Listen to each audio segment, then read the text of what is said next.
And welcome back to the Michael Cohen Show on our continued journey to 500,000 subscribers. Let's get there. Let's get there. So hit subscribe, watch, keep sending me your comments and share with friends because the nonsense is just not stopping. Like today, I want to talk about MAGA talking points. Yesterday, Trump, for example, was on Air Force One taking questions, and a reporter strayed away from the aforementioned talking points and asked Trump if he thought Putin was disrespecting him by attacking Ukraine. You're not going to believe his response. Play the clip. This week. Is President Putin disrespecting you by attacking Ukraine when you're trying to make peace there? Is President Putin disrespecting you by attacking Ukraine when you're trying to make peace there? What did he do? Well, he's attacking Ukraine. Is he disrespecting me? Yeah. Who are you with? I'm Michael Burkoff, the Washington Post. You've lost a lot of credibility. Go ahead. What else? Again, why is that impossible? Why is that a bad question? You don't like the question, so now you lose credibility? Trump was then asked if he was worried about a recession. And once again, you're not going to believe this outrageous response that we got from him. It's almost as if, though, you don't like the question. I'm not answering. Play the clip.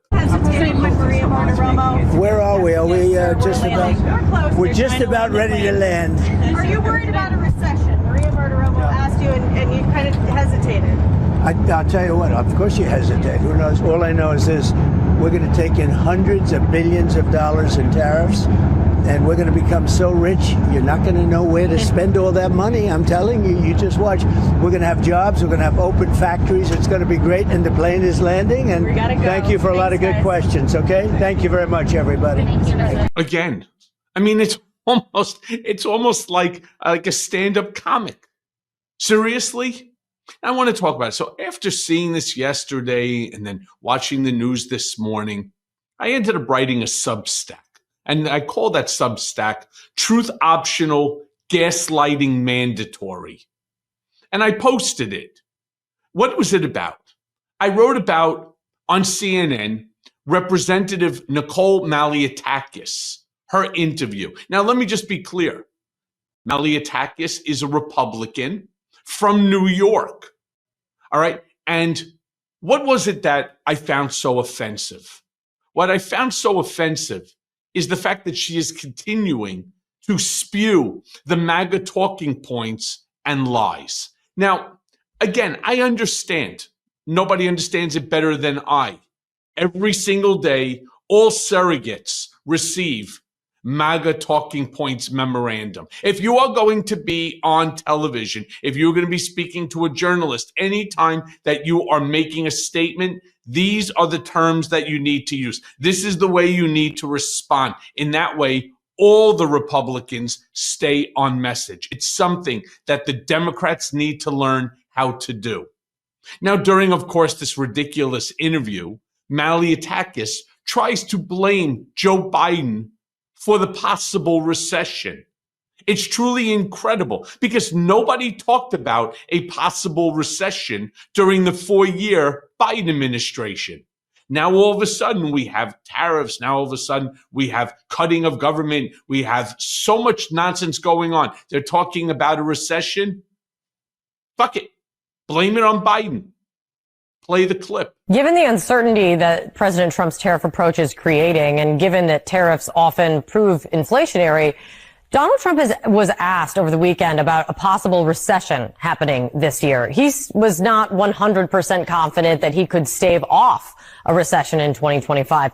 If that is the risk that he is running with this kind of whiplash and environment of business uncertainty while prices go up, is that a risk you think is worth it?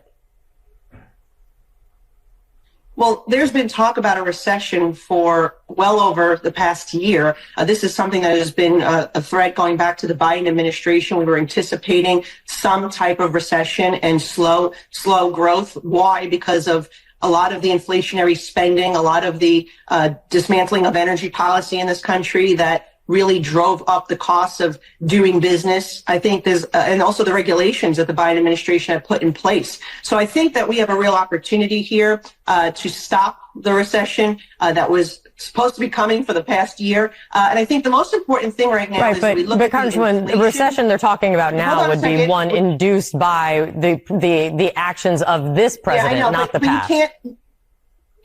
You can't disregard the damage that the Biden administration did to our economy with their regulations, with their inflationary spending.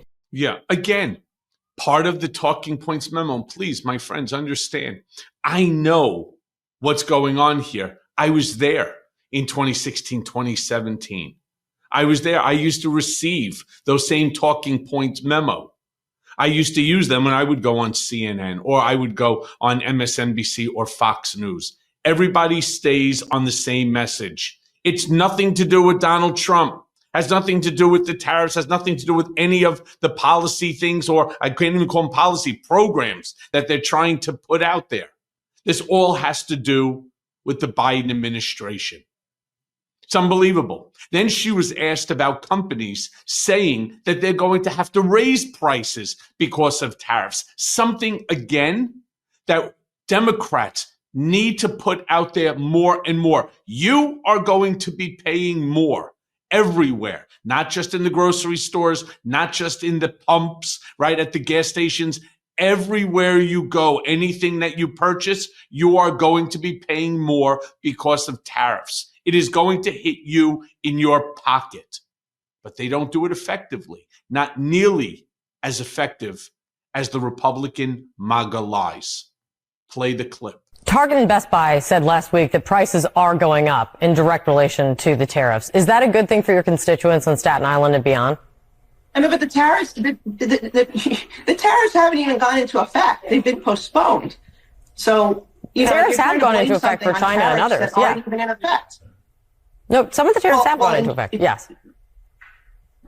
Well, but not the ones to Mexico and Canada. And the tariffs in China, they were in effect over the last 4 years. Donald Trump is increasing tariffs on China.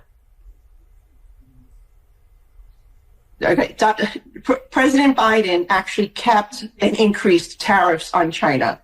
Okay, but Trump came in, a slight change increase there, but these are tariffs that have been in place all through the Biden administration. It was a 50% tariff that Joe Biden kept in place, plus an additional 25% on particular sectors, particularly energy, that he had put in place. So, I mean, you want to blame President Trump for he's been there for 1 month.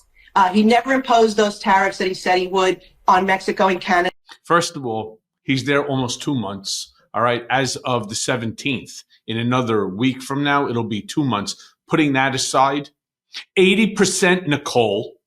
Yes, I apologize, Representative Malliotakis. 80% of all of our goods comes from China. He already imposed, as Kate Baldwin was saying, he already imposed a tariff. Again, an additional tariff on China. And there's reciprocal tariffs now being placed on American goods. So don't blame it on Joe Biden. You want to put some of the blame on Biden? You cannot extricate Donald Trump from this move. You just can't. Now, Malliotakis says that Canada wanted to remove Justin Trudeau because of the tariffs, that this removal of Trudeau is the direct result of Donald Trump and his tariffs, or the threat of tariffs, on Canada. Not true. But I'm still going to show you the clip. Play it. In fact, he's getting very good outcomes and responses, so much so that the Prime Minister of Canada is being driven out by his own party. But what I would... Not true. In fact, he's been, wildly unpopular for a while. In fact, a lot of the fighting that he's been doing with Trump raised him in popularity, but he's been going through his own political maelstrom for many years now. Many, many years. Lastly, I want to just finish with the lies. She then lies about the amount of fentanyl coming in through Canada. Now, let me be clear. Fentanyl is a killer. There is no doubt about that. But here's facts that we know. And again, it's not Michael Cohen facts. It's facts put out by our government. Yes, fentanyl is killing thousands and thousands, 100,000 Americans. Absolutely. But to blame the fentanyl crossing through our northern border is absolutely inaccurate. In fact, according to the United States government, approximately 40 pounds of fentanyl came through the northern border, Canada. And when they put that into perspective, 40 pounds is equal to approximately one suitcase. The bulk of it is coming from our southern border via Mexico. Why they want to continue to blame Canada for this, I don't know the answer. And why do they want to keep doing this when already most of America knows the truth? They want to whitewash the truth. They are lying to us to our faces, thinking that the more that they lie, the more that the lie becomes the truth. Repeat it, repeat it, repeat it. And ultimately, people will somehow forget reality. They will forget the truth, and they will own the lie coming out of this MAGA GOP. Play the clip. Say is that we're getting the border secure, we're getting the fentanyl under control, we're seeing troops from other countries being put at the border to help with security. Canada implemented and pointed the drug cartels as state sponsors of terrorism. This is all very important to the future of this country. Our young people who are being poisoned by fentanyl, we need them to be productive and contribute to our economy, not stoned and perhaps killed because of fentanyl that's coming in over our border. Yeah. Yeah. Let me again turn around and say, as I wrote in my Substack, this is all gaslighting. This is all bullshit. And we cannot allow this bullshit to stand. Listen, there are things that I will turn around and 100% agree that Donald Trump is doing okay, that he's doing well, in fact. But why lie? Why keep promoting the lies over and over and over? Why? Because he's infallible? He's incapable of making a mistake?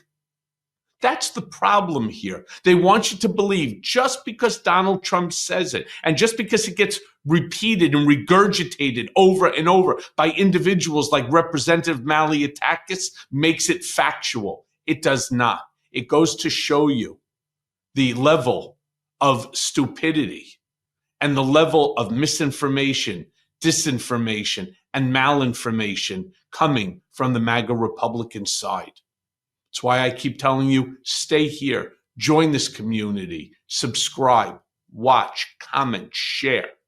Because again, this nonsense, these lies, the promotion, the promulgation, the regurgitation of these lies, they're not stopping. And I plan on being a voice of truth. And as always, thanks for listening. Hey everyone. First of all, thanks for watching. I mean, we're going to be posting daily episodes with reactions and talking about politics. We'll be talking about everything, in fact. So please like and subscribe. Join us on this journey.